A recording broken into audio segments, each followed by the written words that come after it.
Welcome, ladies and gentlemen, to another episode of Cutting Edge Ed, where we are dropping the seed for your expertise. I don't know if you guys realize that seed for Cutting Edge Ed is spelled C-E-E-D for Cutting Edge Ed.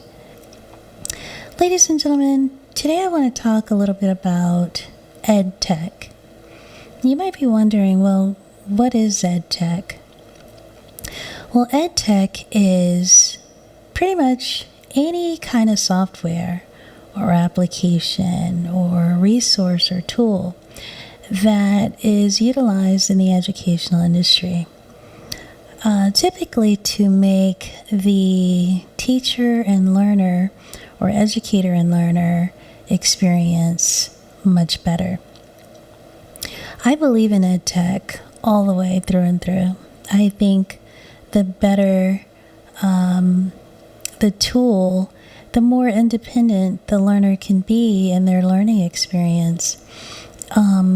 As an educator, I feel like it's much better for students to dive in to their learning experience.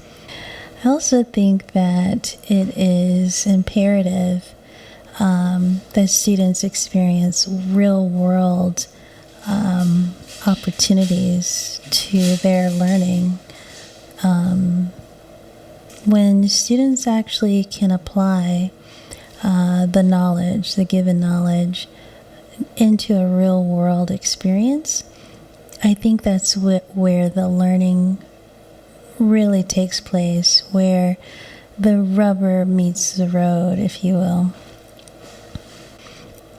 And I think the more students are able to do that, the better the technology is.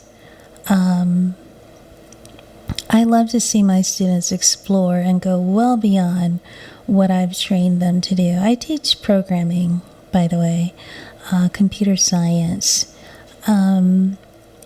And when I give students the ability to understand the basis, and they can take that base information and run with it and come up with some cool concepts and cool artifacts at the end, I think that is the best result of any teaching experience. So there's a lot of EdTech companies that provide software, tools, solutions, resources, and the like to educational institutions. A lot of times those softwares or applications or tools or resources are vetted by the school board, school system, etc. And the whole goal is to create a learning environment with an instructor and student where they both can enjoy the teaching or learning experience.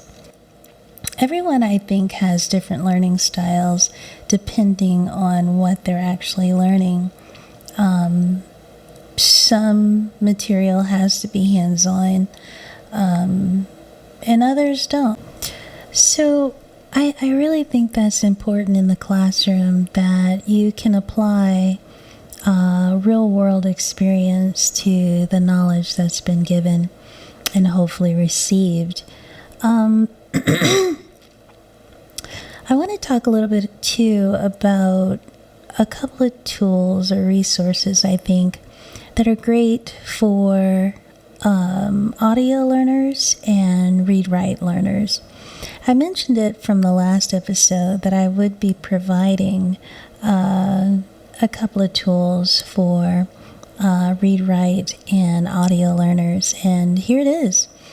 For the read-write, I suggest Microsoft OneNote. Microsoft OneNote has a lot of features, a plethora of features that you can utilize with taking notes. And you can even share and collaborate with your notes. It's a very powerful tool, if you ask me. And for the audio learner, I would suggest Speechify.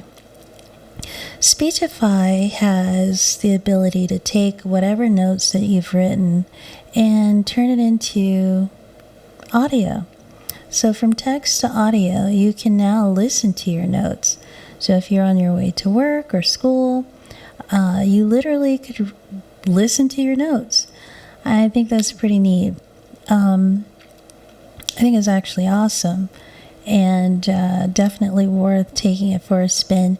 Now, they do have an upgraded version where you can get more, information saved than the free version, but if you can utilize the free version, you definitely should do that. I think it's like 10 minutes of speech time or whatever. So those are the two resources that I think are really cool if you are a read-write or audio learner. Definitely OneNote by Microsoft. That's free. All you have to do is have a free Microsoft email address, which I think you can get a free Outlook email account or address. So you can easily have access to that with Outlook. And Speechify.